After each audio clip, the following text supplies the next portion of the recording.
Bismillahirrahmanirrahim. Assalamualaikum warahmatullahi wabarakatuh. Al-Fatihah. A'udzubillahi minasyaitonir rajim.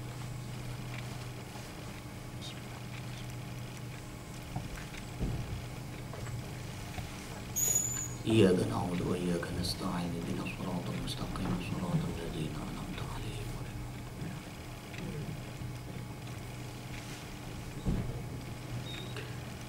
Innal hamdalillah alladzi man tawakkala ilaihi bisidqi nabiyhi kafah wa man tawassala ilaihi bi ittiba'i syari'atihi qarabahu wa adana. Asyhadu an la ilaha illallah wahdahu la syarika lahu wa asyhadu anna sayyidana wa nabiyyana Muhammadan 'abduhu wa rasuluh.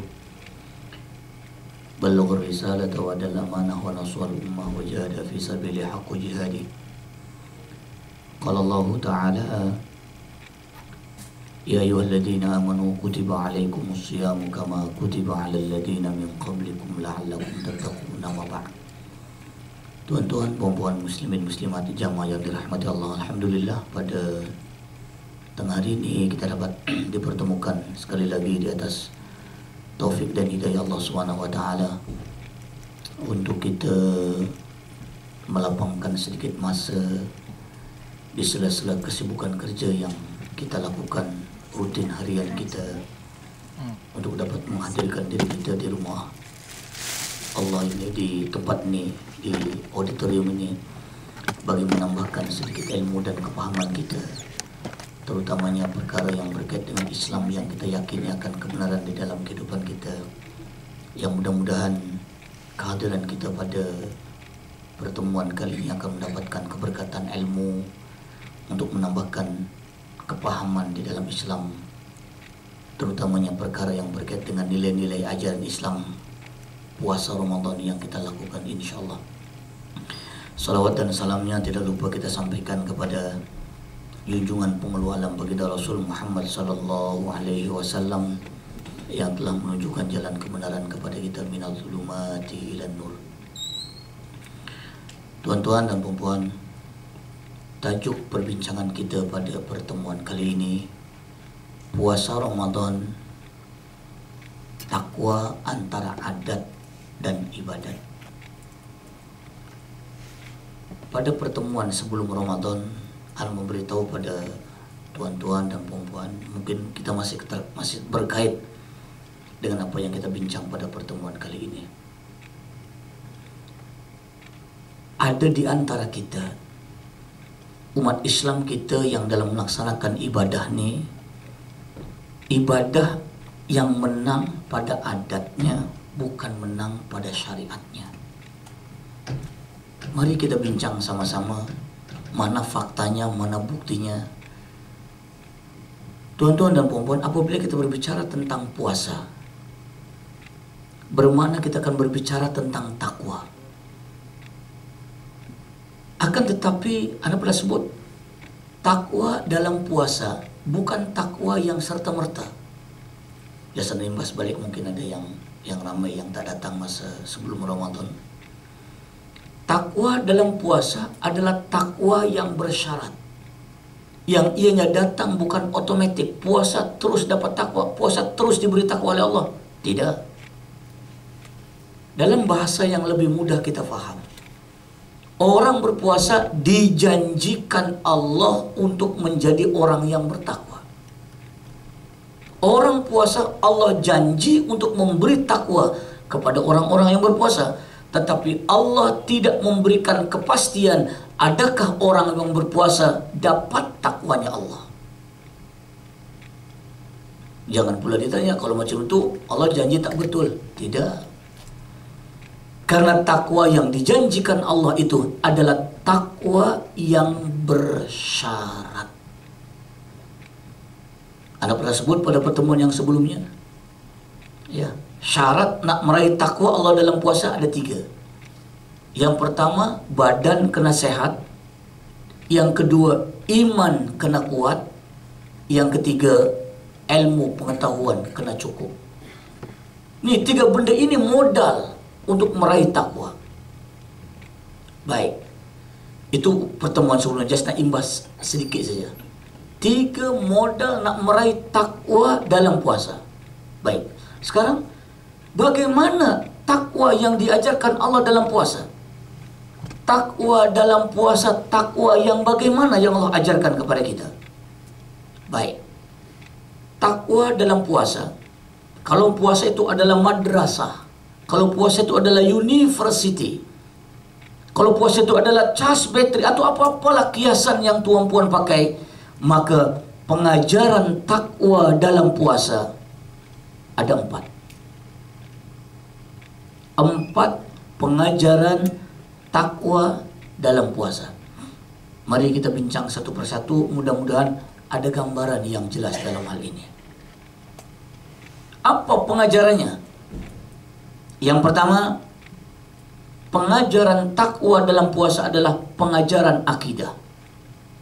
Dengan sebab puasa yang diperintahkan oleh Allah, maka puasa ini akan mengajarkan kita sebagai hamba yang mantap dan kuat akidah, harapan. Memang tuan-puan, paras keimanan, paras akidah umat Islam di bulan Ramadan jauh lebih tinggi berbanding bulan-bulan yang lain. Maknanya menunjukkan orang berpuasa punya tahap kekuatan imannya, punya tahap kekuatan akidahnya jauh lebih tinggi. Mana itu pengajaran betul. Tuh. Tahap keyakinan orang Islam dalam bulan Ramadan jauh lebih kuat berbanding 11 bulan yang lainnya. Kenapa? Sebab dalam takwa Ramadan, pengajaran yang diajarkan Allah kepada kita adalah pengajaran akidah kepada kita. 1. Yang kedua, pengajaran takwa dalam ibadah puasa di bulan suci Ramadan. Pengajaran takwa yang kedua adalah pengajaran ibadah. Ramadan adalah mengajar kita takwa dalam arti kata ibadah. Baik, itu yang kedua. Dan kita boleh saksikan sama-sama, ibadah umat Islam di bulan suci Ramadan jauh lebih rajin berbanding bulan-bulan yang lainnya. 2. Kemudian takwa yang ketiga. Ya, takwa yang ketiga adalah takwa dalam konteks ilmu pengetahuan. Tuh. Dan ini boleh saksikan pada hari ini. Biasanya kalau hari-hari di luar Ramadan yang datang belah-belah ya. Tapi Ramadan ini nampak puluh-puluh dah. Tuh. Mengapa? Minat orang Islam dalam puasa memang tinggi. Tahap keilmuan orang dalam berpuasa memang kesadarannya cukup diminati. Dan ini adalah bukti yang 2 kali datang. Ini kira kali yang ketiga. Inilah yang paling banyak dari 2 kali yang anak pernah datang. Nanti lepas Ramadan tak datang balik. Macam tu. Tapi bukan orang sini, orang tempat lain lah. Orang tempat lain. Tuh. Maknanya kesadaran orang Islam dalam bulan Ramadan nak menambah ilmu agama cukup tinggi. Dan yang ketiga, yang keempat, takwa dalam puasa. Takwa yang dimaksudkan adalah takwa akhlak dan perangai. Puasa mentarbiah kita. Puasa mendidik kita. Puasa mengajarkan kita untuk menjadi manusia yang berakhlak mulia. Memang cukup tinggi akhlak orang Islam dalam Ramadan berbanding di luar bulan Ramadan. Ibu-ibu, kalau anak kita ni meragam di luar bulan Ramadan, kalau anak kita meragam, budak terus kena. Tapi kalau anak kita meragam dalam bulan Ramadan, budak tak kena. Just warning aja, tak apa, tengah puasa. Maghrib karang engkau jaga. Memang nak kena ni budak ni. Maghrib saja memang kena betul tu. Adalah sabar sikit. Tapi lepas maghrib hilang dah sabar tu. Bermakna tuan-tuan, pengajaran puasa nak membentuk dan membina pribadi manusia yang bertakwa nampak hasilnya. Tetapi yang jadi soalannya sekarang, Adakah ia tarbiyah Ramadan diajarkan pada kita? Begitukah caranya? Mari kita bincang. Mudah-mudahan ada sedikit jawaban yang ada. Tadi tuan-tuan, puan-puan sudah tengok jawabannya. Kesadaran umat Islam, kekuatan akidah orang Islam, kecantikan akhlak orang Islam, minat belajar orang Islam dalam bulan Ramadan, empat takwa, semua nampak. Tetapi adakah takwa kita untuk meraih 4 tadi? Adakah takwa yang berpandukan kepada akidah? Ataukah takwa yang hanya ikutkan kepada adat saja? Tuan-tuan dan puan-puan muslimin dan muslimat,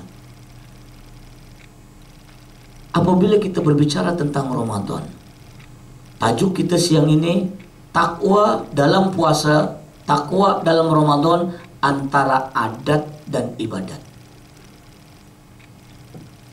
2 hari ini, mana masjid, mana surau, jawabannya semua sama.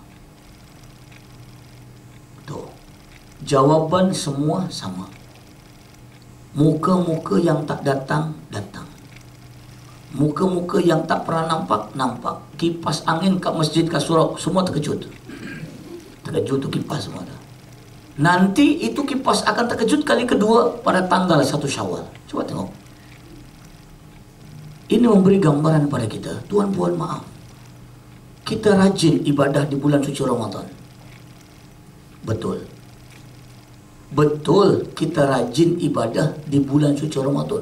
Yang tak betulnya, rajin kita hanya bulan Ramadan. Tuh adat. Tidak salah tuan puan datang ke masjid dalam bulan Ramadan. Yang salahnya tuan puan datangnya ke masjid hanya pada bulan Ramadan. Cari dalil, tanya ustaz mana-mana. Itu bukan Islam punya konsep. Itu hanya adat orang Islam dalam melaksanakan satu konsep. Anda sendiri kadang-kadang pelik. Tapi ada orang jawab, ada orang marah sekali. Tuan puan, dalam segi ibadah contohnya, dari segi ibadah, ya, dalam ibadah taraweh lah contohnya. Taraweh rajin macam manapun, benda tu sunnah. Sunnah tetap sunnah, tolong simpan di belakang. Yang namanya 5 waktu itu wajib. Wajib, tetap wajib, tolong dahulukan ke depan. Yang kita terbalik. Yang sunnah digalakkan mati-matian. Tuh. Yang wajib malasnya pun mati-matian. Tuan puan, tanya dengan ustaz yang lain untuk comparison saja, untuk perbandingan. Kalau sebut dalil tentang tarawih, Nabi tarawih hanya 3 malam saja. Tengok. Malam pertama Nabi buat, tak ramai sahabat datang. Malam kedua Nabi buat, makin bertambah ramai sahabat datang. Malam ketiga memang penuh sahabat datang. Malam yang keempat tiba-tiba tok, Nabi terus berhenti untuk datang. Sahabat yang 3 hari ikut berjamaah dengan Nabi tertunggu-tunggu, tertanya-tanya, kenapa malam ini Nabi tak keluar?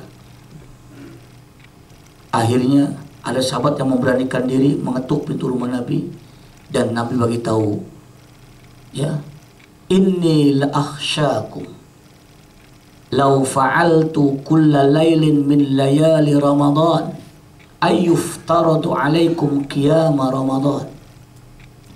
Kalau tiap-tiap malam aku keluar mengerjakan qiyamul lail pada bulan Ramadan, aku mengerjakan tarawih pada bulan Ramadan, aku takut tarawih itu jadi wajib ke atas umat aku. Rupa-rupanya ramalan Nabi 14 abad tahun yang lalu sekarang kita jadi kenyataan. Anda tidak menyalahkan tuan puan rajin datang pergi tarawih. Yang salahnya tuan puan rajinnya hanya untuk tarawih. Tuan-tuan compare dengan solat 5 waktu. Nabi dah tak boleh bangun dah. Nabi duduk, sanggup pergi ke masjid dengan duduk sembahyang. Ini yang Anda katakan tadi. Betul, konsep takwa kita sudah menepati standar, tetapi pelaksanaannya belum kita menepati standard. Selagi Islam dibuat lagu macam ni punya cara, jawabannya dulu, kini dan selamanya sama saja, tuan-tuan. Boleh faham? Senyap aja, ngantuk mula dah. Mari tuan-tuan, Anda sebut dengan jemaah sekalian, Ramadan bukan bulan rajin ibadah, tetapi Ramadan bulan bermula rajin ibadah. Ramadan bukan bulan pesta ibadah, tetapi Ramadan bulan bermula pesta ibadah. Bila rajinnya 11 bulan ke depan, bila pestanya 11 bulan ke depan. Inilah syariat yang Islam ajarkan kepada kita. Selagi tuan-puan persepsi kita Ramadan bulan rajin ibadah, habis Ramadan habis rajinnya. Ramadan bulan pesta ibadah, habis Ramadan habis pesta ibadahnya. Ini yang sekarang persepsi masyarakat kita. Majoriti orang Islam beranggapan Ramadan adalah bulan ibadah. Bukan, tuan-tuan. Tidak ada satu nas yang mengatakan, tidak ada satu dalil yang mengatakan itu adalah Islam punya ajaran. Bukan, itu adalah adat orang Islam dalam ajaran. Di sini yang Anda bezakan. Oleh karena itu mari tuan-tuan, jadikan Ramadan ini bulan perubahan untuk kita memulakan rajin ibadah. Yang rajin kita sebenar 11 bulan yang akan datang. Tuh. Kan Anda pernah sebut pada pertemuan yang sebelumnya, kalau Ramadan ini cas bateri, kan? Nak tahu tuan-puan punya bateri dalam handphone ni high quality atau low quality atau no quality? Kalau kita punya bateri yang high quality, sebulan kita dicas, itu bateri boleh dipakai 11 bulan yang ke depan. Itu maknanya bateri kita yang high quality. Tapi kalau tuan-puan bateri kita ni bateri di sini ni, bateri yang low quality, sebulan dicas, siang malam boleh bercakap, 24 jam kita bercakap. Cabut saja plugnya tanggal 1 Syawal, tap, kong terus. Tuh. Sebulan kita datang pergi surau, sebulan kita datang pergi masjid. Habis ada 1 Syawal, inna lillahi wa inna ilaihi raji'un. Kami berasal dari rumah. Habis Ramadan kami akan kembali lagi ke rumah. Tuh mana inna lillahinya begitu tuh. Ada yang ucap innalillahi nanti nih. Ini calon-calon innalillahi semua nih. Nah, macam itu. Itu bukan Islam, itu adat orang Islam. Iya. Tapi kalau bateri yang no quality, dicas macam mana pun, memang tak boleh pakai itu bateri. Jawaban itu ada pada diri kita masing-masing. Yang jelas, ini Islam ajarkan kepada kita. Tuan-puan, Anda bagi kiasan beginilah. Tuan-puan bekerja, mesti kerja kita kena ikut standard. Sama ada kerja dunia atau kerja apa-apa lah. Kalau yang duduk di sini ada bos, tolong bos, betulkan anak kalau anak silap bercakap. Kita akan memberi nilai kepada seseorang dari pekerjaan yang dilakukannya, ikut pada guideline. Kalau pekerja tadi ikut pada standard kerja yang diperintahkan. Betul ke tak? Ibadah pun sama, tuan-tuan. Tuan-tuan buat ibadah, bukan ibadah suka-suka. Ibadah ini kena ada guideline, kena ada standard bagaimana Islam ajarkan kepada kita. Bukan lagu suka-suka. Iyalah kalau dijawab, Ustaz, daripada langsung tak buat, kan elok buat. Betul. Orang tak datang suruh datang, dah datang dikondem pula. Ada orang cakap macam tu. Iya. Patutnya Ustaz kondem lah orang yang tak datang tu. Betul juga. Tapi biarlah yang datang ni diperbetulkan agar ia datang bukan takat Ramadan 11 bulan sama boleh datang seperti dalam bulan Ramadan. Itu yang Anda maksud. Anda sebut dalam ceramah tempat lain, Anda bukan nak menyalahkan ibadah orang lain. Tak. Sebab ibadah itu urusan kita dengan Allah, lagi yang berkait dengan puasa. Tetapi Anda nak memperbetulkan cara ibadah dalam Islam. Bukan nak menyalahkan ibadah orang Islam, nak memperbetulkan ini standard. Baik, tuan-tuan, tuan-tuan ibadah mesti nak dapat pahala. Satu di antara matlamat orang beribadah adalah mencari pahala di dalam kehidupan kita. Akan tetapi Allah memberikan pahala dalam hidup kita.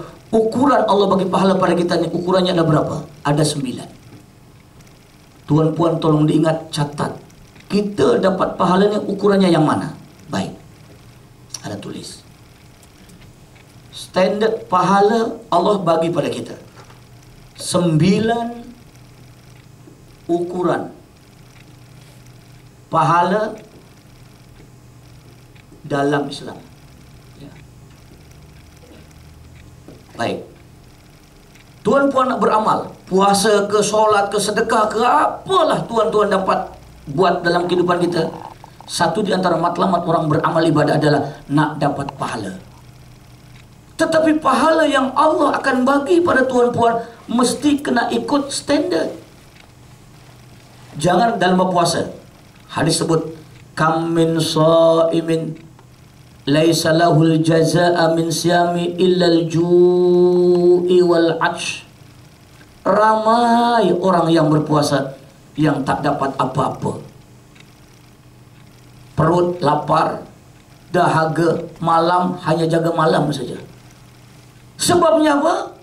Sebab standard tuan-puan dalam melaksanakan ibadahnya tidak mengikut kepada standard yang Allah perintahkan pada kita. Dari mana kita dapat pahala? Yang pertama, niat kita. Tuan-puan diberi pahala oleh Allah. Yang pertama Allah akan nilai pada kita, nawaitu kita. Satu. Okey, nawaitu itu urusan masing-masing. Anda tak boleh nilai niat tuan-tuan apa.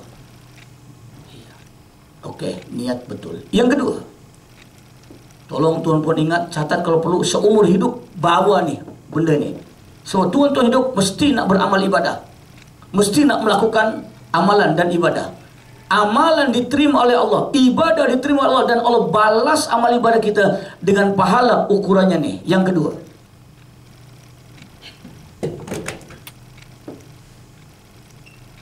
ikhlaskan dalam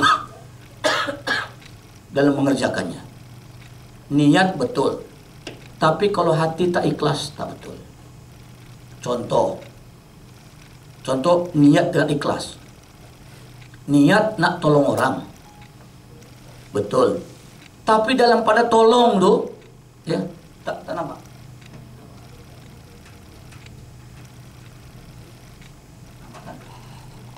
Baik, contohnya apa?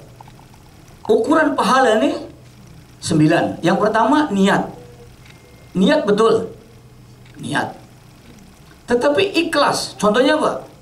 Kita niat nak tolong orang, niat betul tu, memang tolong orang, memang diberi. Tapi dalam pada niat ni, mulutnya kata apa? Tolong ya, jangan lupa ya. Tuh. Boleh faham? Mana yang apa? Keikhlasan tidak ada. Biasanya dalam musim-musim tertentu, biasanya di sini ada udang di balik karang. Boleh faham tak maksudnya, tuan-tuan? Biasanya dalam musim-musim, paham-paham aja lah. Iya. Betul, ikhlas, niat betul, niat nak tolong orang. Tapi dalam pada nak tolong tu, jangan lupa ya, nanti ingat tau. Yang ni tak jadi. Padam habis dah. Zero. Boleh faham ke? Buat faham-faham sudahlah. 2. Kenapa? Sebab yang ini sudah tak betul. Okey, yang nomor 2 betul. Yang ketiga, Allah memberikan pahala. Ukuran pahala dalam Islam yang ketiga adalah ukurannya dari segi dalil. Apa benda yang Tuhan membuat? Ada dalil ke tak? Tuh, okey, ada dalil. Tuan-tuan, tarawih itu dalilnya sunnah. Yang Quran tuan-puan tak pakai, nak dapat macam mana? Nabi suruh kita rajin ibadah, solat 5 waktu. Ada 118 ayat yang Allah suruh solat. Jangan tinggalkan solat, jangan lambat solat, kerjakan solat dari rumah Allah, buat secara berjamaah. Nih. Tapi malangnya kita, dalil yang dipakai dalam bab tarawih. Tuan-tuan dah lari ini pitching yang ketiga. Boleh faham? Senyap aja. Aduh, sabar betul lah. Nih, tuan puan dan wala, ini ukuran yang ketiga. Yang keempat. Yang keempat, hukum. Hukum tadi wajib kedepankan, sunnah kebelakangkan. Jangan dibalik. Yang kita apa macam? Ada orang kan ni? Ada kita ada orang lah. Tuh, ni hukum. Mana apa? Wajib tetap wajib, sunnah tetap sunnah. Yang wajib kedepankan, yang sunnah dikebelakangkan. Jangan ditonggang terbalikan. Kita nak dapat ni, tuan-tuan. Ingat, tuan-tuan buat benda ni nak dapat ni. Tapi macam mana Allah nak bagi ni kalau tuan-tuan standard tidak ikut? Tuan-tuan nak apa IQ ke apa quality QS, apa kalau mungkin ni ada serim lah, kalau mungkin apa benda semua. Islam pun ada standard, dan standard pahala akan diberikan Allah dalam amal ibadah yang tuan puan kerjakan. Ini standardnya, kena ingat. Okey, hukumnya. Yang kelima,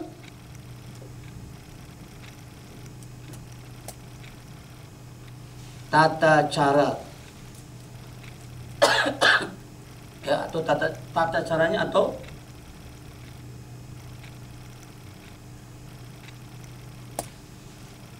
pelaksanaannya. Tuan-tuan, ana sebut lagi. Sebut tarawih. Tuan-tuan, kalau sebut tuan-tuan tarawih ni, dia ada dua perbandingan. Nih, ana sebut dari sini ya. Ini Nabi. Ini Umar. Contoh sajalah dalam bulan Ramadan ni. Ini Nabi, Umar. Ini kita. Di zaman Nabi, namanya Qiyam Ramadan.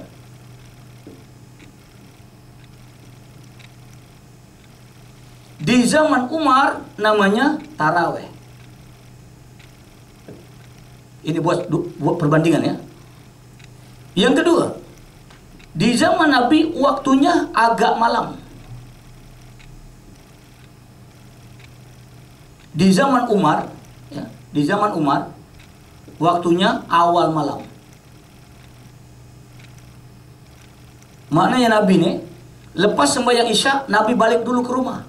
Agak-agak dalam pukul 9-10 Nabi patah balik ke masjid. Ni maksudnya agak malam ni. Nabi lepas Isya terus, bukan terus tarawih, balik ke rumah dulu.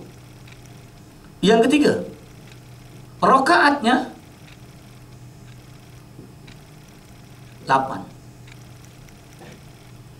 Umar rakaatnya berapa?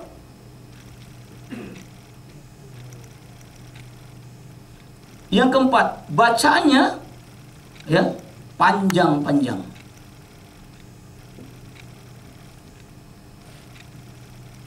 Yang Umar pendek bacaannya. Dalam kurung surah lazim.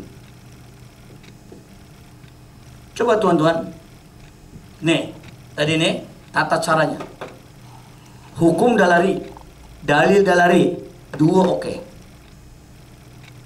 Okey, sekarang tuan-tuan kita tengok tata cara pelaksanaannya. Kita ni sekarang kita. Okey, nama tuan-puan buat ibadah pada malam Ramadan, nama ikut siapa? Umar. Okey. Okey. Pelaksanaannya, ya, waktunya tuan-puan ikut siapa? Ikut siapa? Umar. Okey. Rakaatnya, jumlah rakaat yang tuan-puan buat ikut siapa? Jujur, tipu dosa, batal puasa. Ikut mana?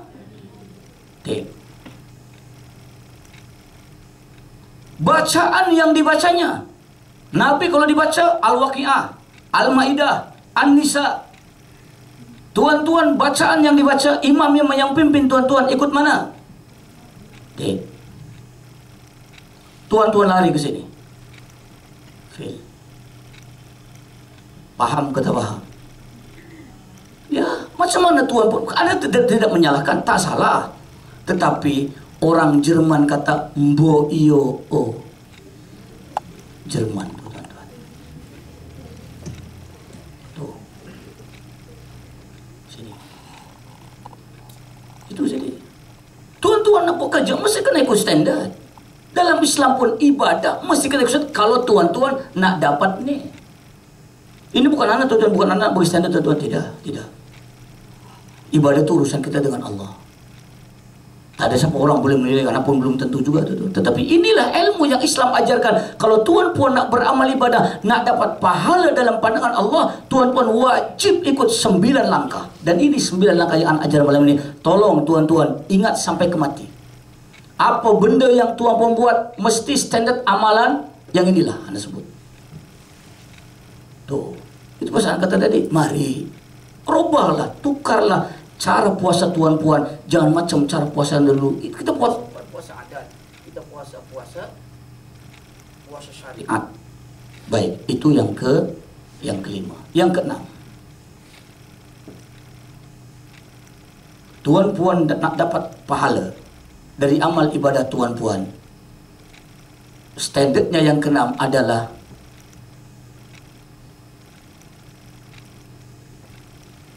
jumlahnya.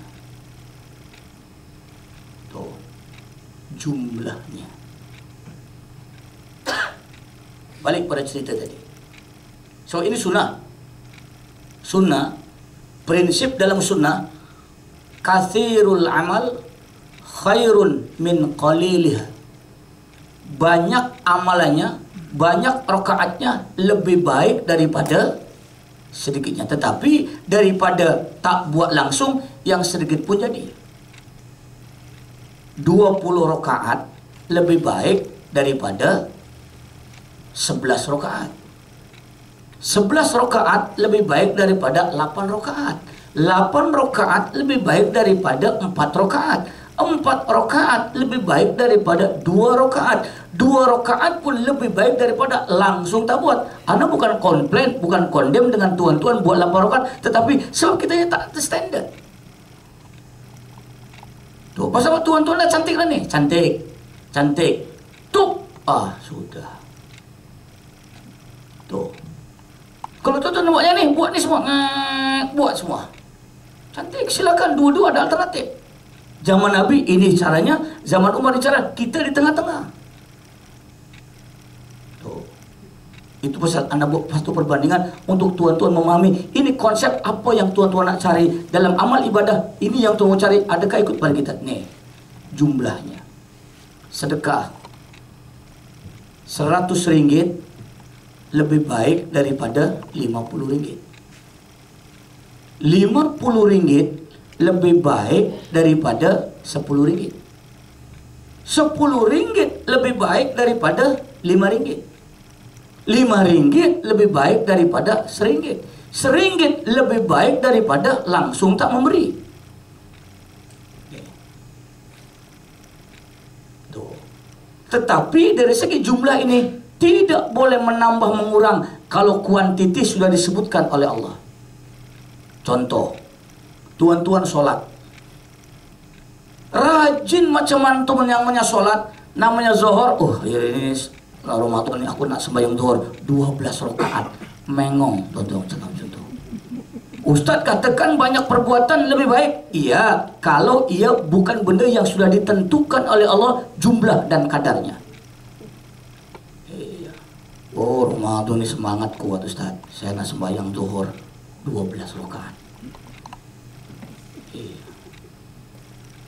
Assalamualaikum, mau lagi soleh salam lagi. Kenapa? Ustaz aja lagi banyak, lagi baik, kita pun pakai yang ni. Itu tak betul. Kenapa? Sebab jumlah ini bagi benda-benda yang wajib yang sudah ditentukan kadar oleh Allah, tak boleh tokok tambah. Kalau zakat, zakat patutnya 500 ringgit. Kita bayar 600 ringgit. Yang 100 ringgit itu sedekah. Boleh. Tuh. Baik, itu yang keenam. Yang ketujuh,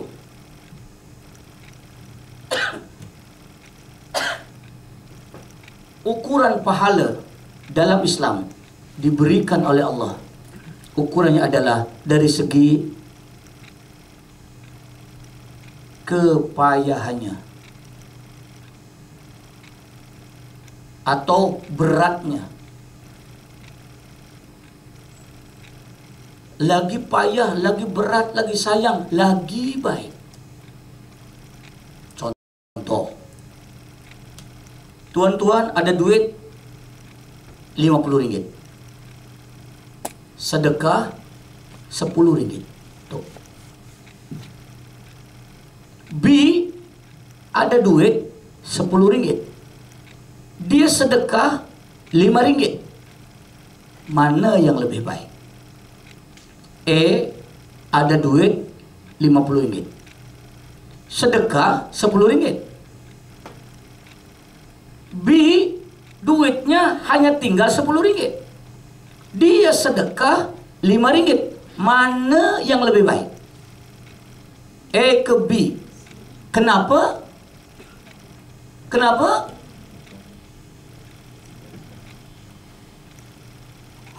Walaupun secara jumlahnya, secara kuantitinya 10 ringgit, tetapi duit yang ada dalam poketnya 50, mana dia hanya sedekah 20%.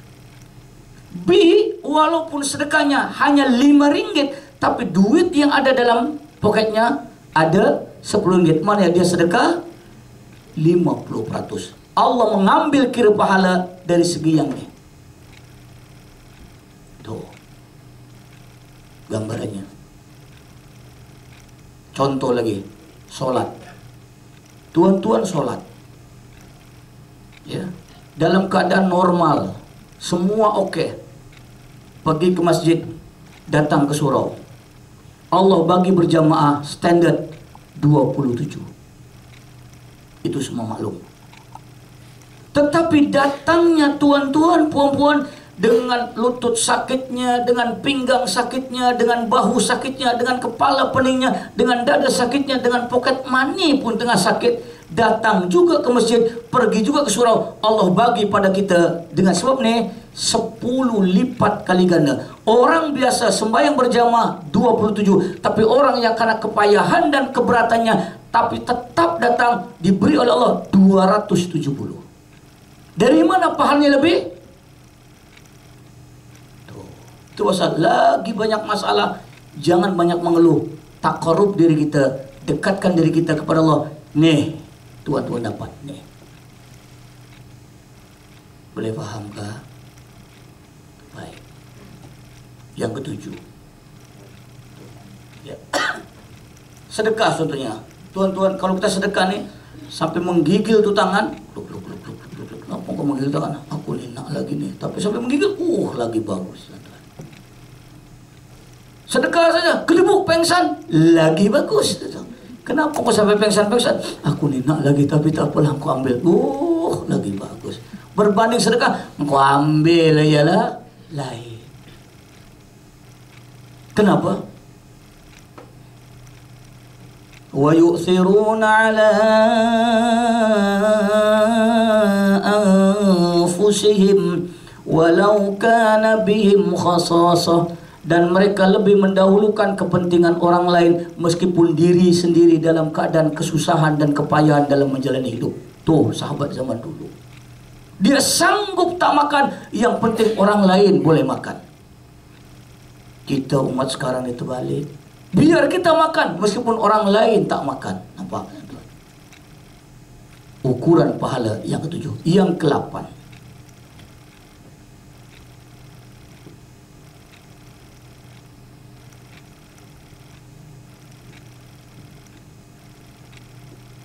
kemanfaatannya atau kegunaannya.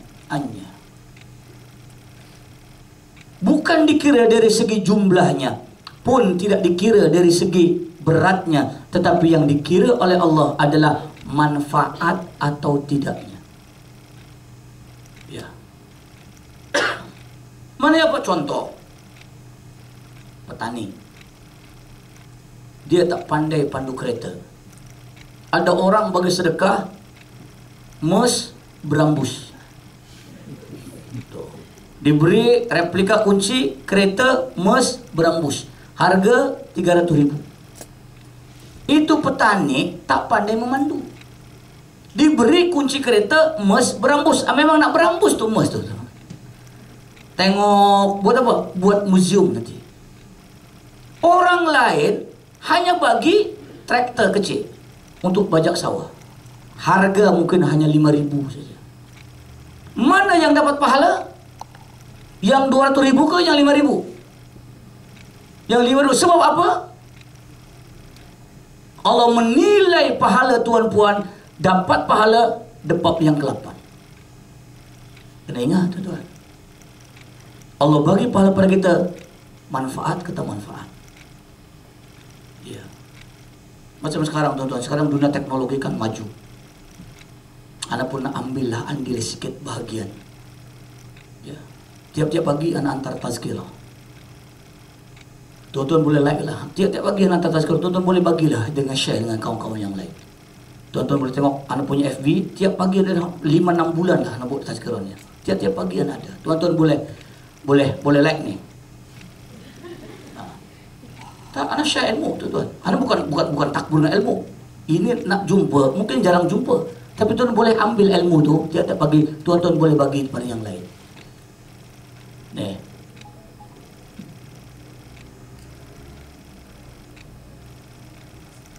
Syihabuddin Muhaimin. Tuh. Apa tujuannya? Nak kongsi sama-sama lah. Tazkirah pagi. Tuh, tazkirah pagi ni anak share sama-sama. Mudah-mudahan sajalah ada manfaat bersama. Ini Ramadan nak cerita saja Ramadan. Tuh. Mana ya apa? Ini benda yang perlu dikongsikan. Anak pun baru belajar aja FB ni, kawan apa anak murid tolong create-kan. Kalau tak memang tak juga. Ustaz punya jemaah ramai, buatlah FB buatlah, tolong buatkan. Dia buat dah lah. Masuk aja. Tuh. Nih, ya. Yang ke-8 dan yang ke-9. Allah memberi pahala pada kita. Ukuran yang ke-9 adalah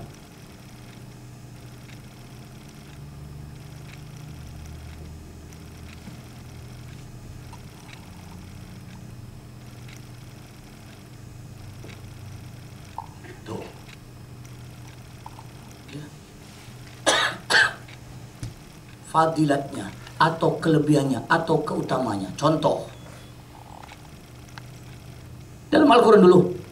Inna anzalnahu fi lailatul qadr wa ma adraka ma lailatul qadr. Lailatul qadri khairum min alfi syahr. Semalam kamu cari Lailatul Qadar, Allah bagi pahala macam ibadah 1000 bulan. Sebabnya apa? Tuh. Jadi tuan-puan ingat saja senang. Tuan-puan nak buat amal ibadah. Tuan-puan nak buat amal ibadah di sinilah. Ukuran pahala ni pasal tolong tuan-tuan ingat. Anak sampai ingat tuan-tuan. Pasal apa? Anak nak buat pahala ni dapat ketagak-agak ni. Tentang mana ni yang tak betulnya ni? InsyaAllah Tuhan pun buat dengan betul. Sebab apa? Kita nak ibadah, inilah standard yang Islam ajarkan kepada kita. Sekarang tuan-tuan buat ibadah yang lain, apa-apa lah contohnya tuan-tuan. Kalau ikut ini, anak bukan kata-kata garanti. InsyaAllah pahala akan diberikan oleh Allah kalau tuan-tuan ikut pada 9 cara bagaimana pahala akan diberikan Allah kepada kita. Tuh. Ya. Dan di sini nih tuan-tuan, Anda sebut tadi lupa, kemanfaatan yang umum lebih baik, lebih berguna berbanding kemanfaatan yang pribadi. Terus tuan-tuan, Ada jemaah tanya, Ustaz, macam mana Ustaz boleh tiap-tiap malam buat tazkirah? Ya, dengan tajuk yang berlainan, dengan tajuk yang berbeza. Ana kata, ana nak manfaat umum. Ana kurangkan saja lah, qiyamul lailnya ana kurangkan. Baca Quran lepas subuh ana kurangkan.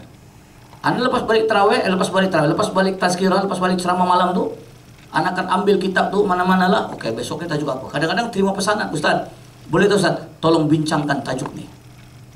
Ada satu sebelum Ramadan tu, ada tajuk tentang bola. Itu pesanan orang tu.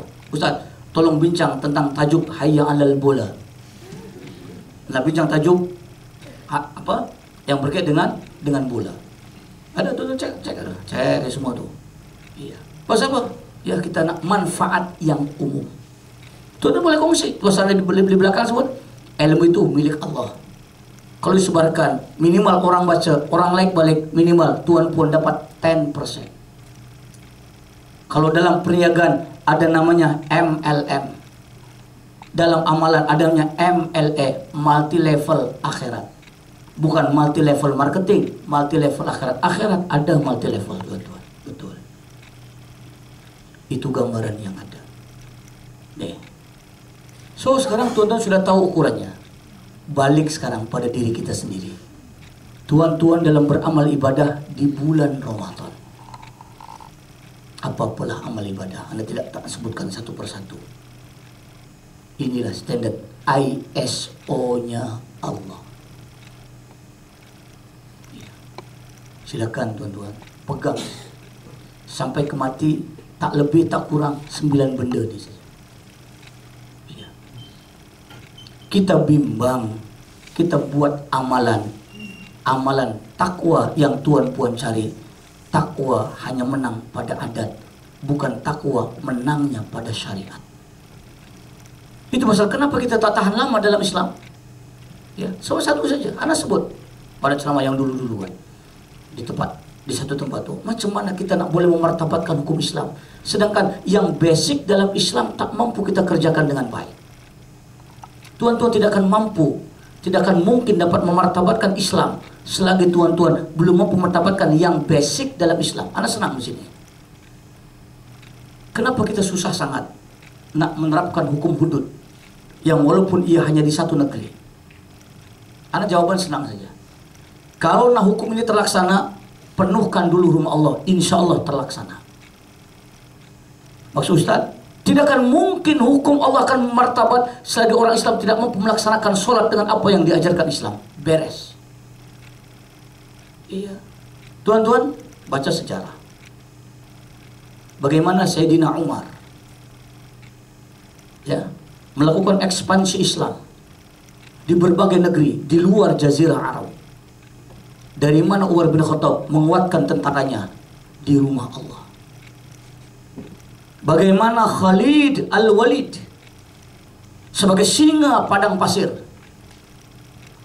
kuat tentaranya. Dari mana menyusun kekuatan tentaranya? Di rumah Allah. Bagaimana Salahuddin Al-Ayyubi menang dalam perang salib di Spanyol. Dari mana kekuatan tentara Salahuddin Al-Ayyubi disusun? Di rumah Allah. Bagaimana Muhammad Al-Fatih yang membuka kota Konstantinopel, Turki Utsmani sekarang namanya. Ya, Turki sekarang namanya. Dari mana kekuatan Muhammad Al-Fatih?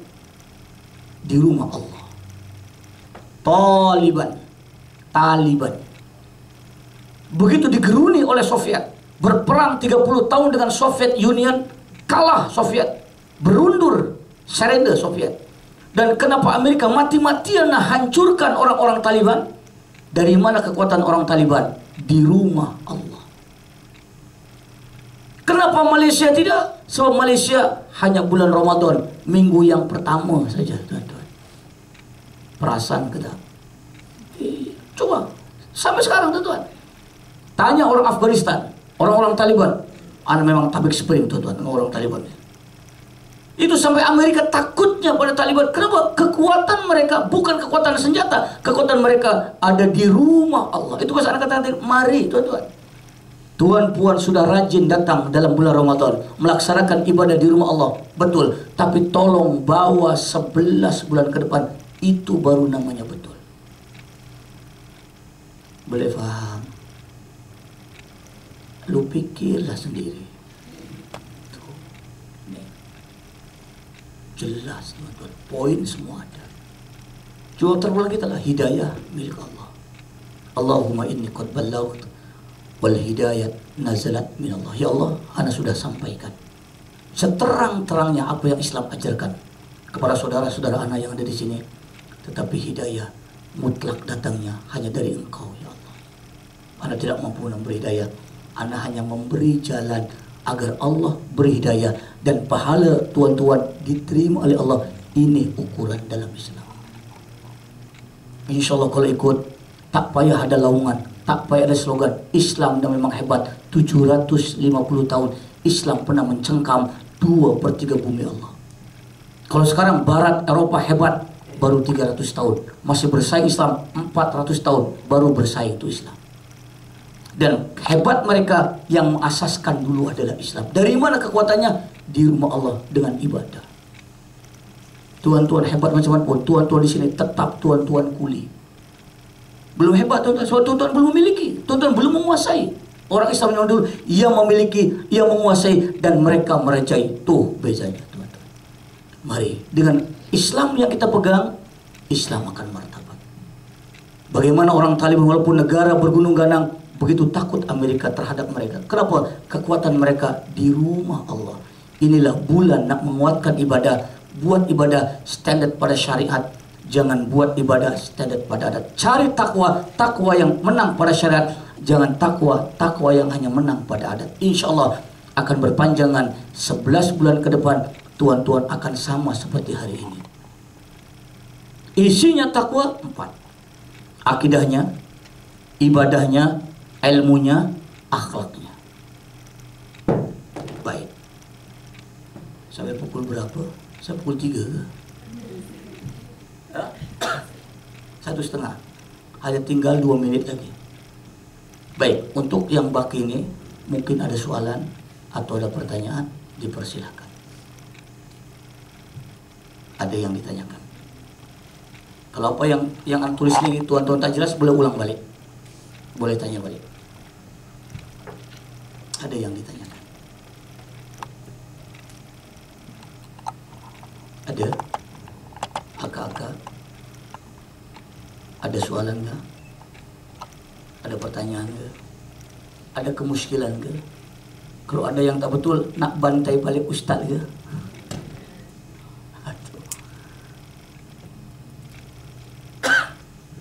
Coba kalau yang tak ada yang kalau tak ada yang tanya ini suspek dua je. Mungkin paham semua, mungkin tak paham. Ustaz Dr. Syahabuddin bagus ceramah. Apa? Aku pun tak tahu apa tadi dia cakap tadi. Ada soalan dari sini? Ya.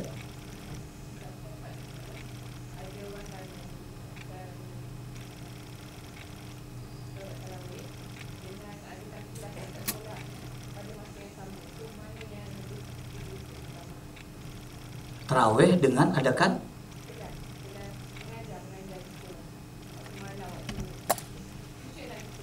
baik. Ibu-ibu, ibadah sholat itu adalah ibadah yang manfaat diri. Betul tak? Ibadah sholat adalah ibadah yang manfaatnya manfaat diri.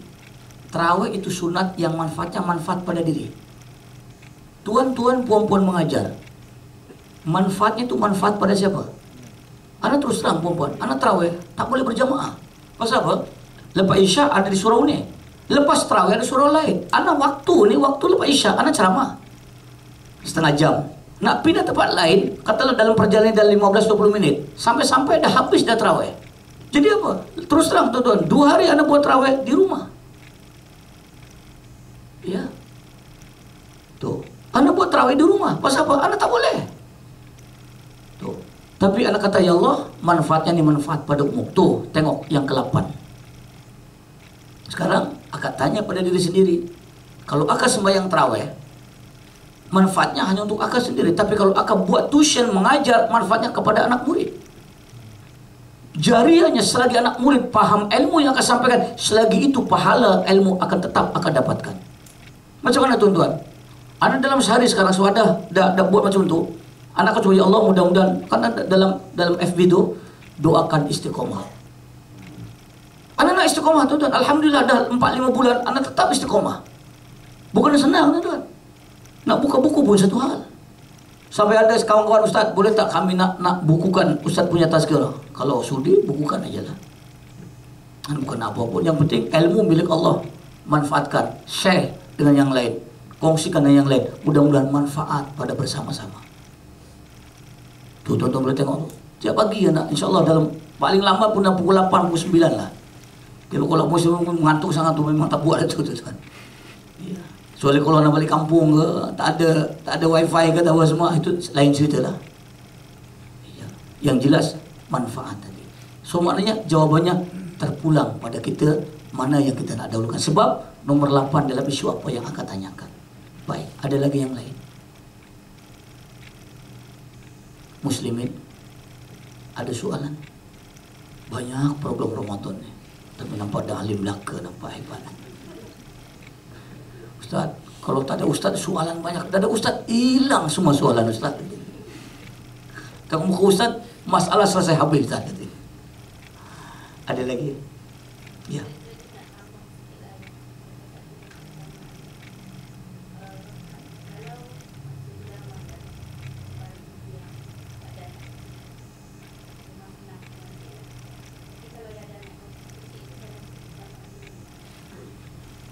Ya. Betul, minta maaf kadang-kadang. Minta maaf, bukan kata kadang-kadang kita nak buat ibadah sunat, bawa budak-budak mengganggu yang lain. Kita dapatlah ibadah, itu sunat. Patutnya yang wajib kena buat. Yang wajib, sampai kalau yang wajib, sampai bagaimana cara sembahyang mendokong anak. Nabi ajar tu, bukan sembahyang tarawih, sembahyang 5 waktu Nabi ajar. Bagaimana solat ibu-ibu ketika mana kita mendokong anak. Kalau ruku macam mana, sujud macam mana, letak, nak angkat balik macam mana, kena praktek. Iya. Itu saya kata tadi, coba ikutlah, tak payah panjang-panjang cerita. 9 perkara ikut, insya-Allah hebat Islam. Itu saja. Bendanya tak banyak, 9 pasal, tolong dihafal. Jadi ketika benda ni, aku nak buat ni, tak, okey, ikut kata ikut tu. So, yang jadi masalah kita ni buat bendanya hanya adat. Contohnya, minta maaf, anda bukan nak perli orang lain. Pada sehari sebelum Ramadan, orang datang pergi ke kubur, ramai berdatang. Ada satu hamba Allah tu, maaf, siap pakai wheelchair, diangkat oleh cucunya, datang ke kubur ke tengah-tengah tu. Gagah lagi datang pergi kubur, sampai ke tengah kubur tu, cucu dia angkat tu.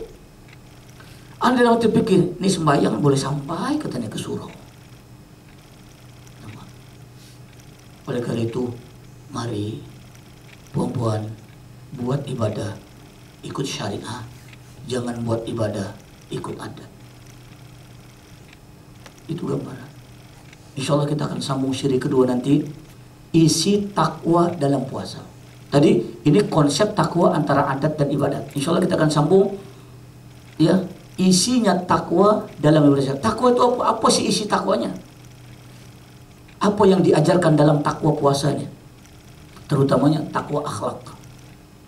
Ada 20 perkara nanti, insyaAllah banyak. Tuh. Baik. Ada lagi soalan? Baik, kalau tidak ada, itu saja dululah perkongsian apa yang dapat anda sampaikan. InsyaAllah lain masa kita akan sambung lagi, ya, pada tanggal hari Kamis ni, ya. Oh, 2 hari selang sehari saja. Okey, tak apa. Kita akan sambung nanti. Sambungan yang ini, isi takwa dalam puasa. Kandungan takwa dalam ibadah puasa. Jadi tuan-tuan, ya, sebelum anak sudahi majlis pada pagi ini, anak ni membawa amanah. Anak baru balik kampung pada 2 hari sebelum Ramadan. Jadi anak punya saudara ni, minta maaf tuan-tuan, dia tengah membangun madrasah untuk anak-anak jalanan. Jadi di Jakarta ni banyak dia punya, kan bersaing dengan orang-orang Kristian. Jadi dia ni nak dinaikkan dia punya, sudah ada dia bangunan ni, tapi dia nak naikkan dia punya tingkat. Jadi anda berbesar hatilah pada tuan-tuan dan puan-puan. Mudah-mudahan Allah gandakan pahala sedekah tuan-tuan, dan anda minta sedikit sumbangan dari tuan-tuan. Bukan hari ini, tak apa. Nanti anda bagi dengan Kak Azli ini nanti hari Rabu atau mungkin hari yang terakhirnya nanti. Ya. Kalau mungkin tuan-tuan nak direct langsung pergi bank in pun ada. Nanti tuan-tuan boleh minta kalau nak kirim langsung ke nombor akun madrasah ni pun anda boleh bagi. Jadi kalau tuan-tuan ada yang berhajat nak menyumbangkan derma untuk madrasah ibtidaiyah dengan madrasah diniyah, ya, tuan-tuan bolehlah nanti bagi, anak amanahkan lagi dengan Kak Azini nanti. InsyaAllah mungkin lain hari anak akan ambil balik. Jadi itu sajalah tuan-tuan. Dan sudah lupa pula. Dah maaf. Ada satu lagi. Tuan-tuan, anak bukan nak berniaga tak. Kalau tuan-tuan nak puasa ini ada ilmu, mungkin akak dah ada beberapa buku yang mungkin tuan-puan boleh baca nak meningkatkan takwa kita dalam puasa. 40 fadilat puasa Ramadan. Kenapa Allah suruh kita puasa? Apa sih fadilatnya puasa? Ada 40 perkara. Kemudian yang kedua, kita puasa ni ada hikmah di sebalik ibadah. Apa sih hikmahnya puasa? Ini yang mengarang kitab La Tahzan, Don't Be Sick. Dr. Aid Al-Qarni, beliau mengarang hikmah di sebalik puasa. Apa sih Allah suruh kita puasa? Dan apa sih powernya kita puasa? Mungkin tuan-puan boleh mengupas buku ini.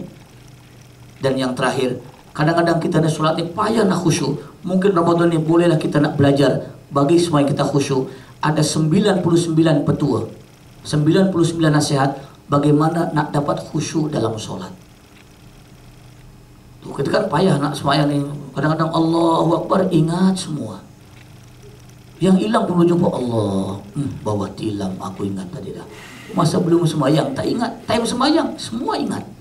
Jadi mungkin benda ini boleh mengajar tuan-tuan bagaimana cara nak mendapatkan khusyuk dalam solat. Buku ini anda bagi dengan akak untuk sampel. Nanti akhir Rabu akan balik dan ada berapa orang yang nak akak bagi tahu nanti. Ya, baik, itu sajalah tuan-tuan. Bagi yang rajin baca. Kalau yang tak rajin baca, nanti Kang buat bungkus kacang aja nanti. Sayang pula. Nah, baik beli baju raya lah kalau macam tu lah. Baik, ya, jadi itu sajalah, kurang lebihnya mohon maaf. Dan mari kita sudahi pengajian kita pada kali ini dengan bacaan doa Al-Fatihah.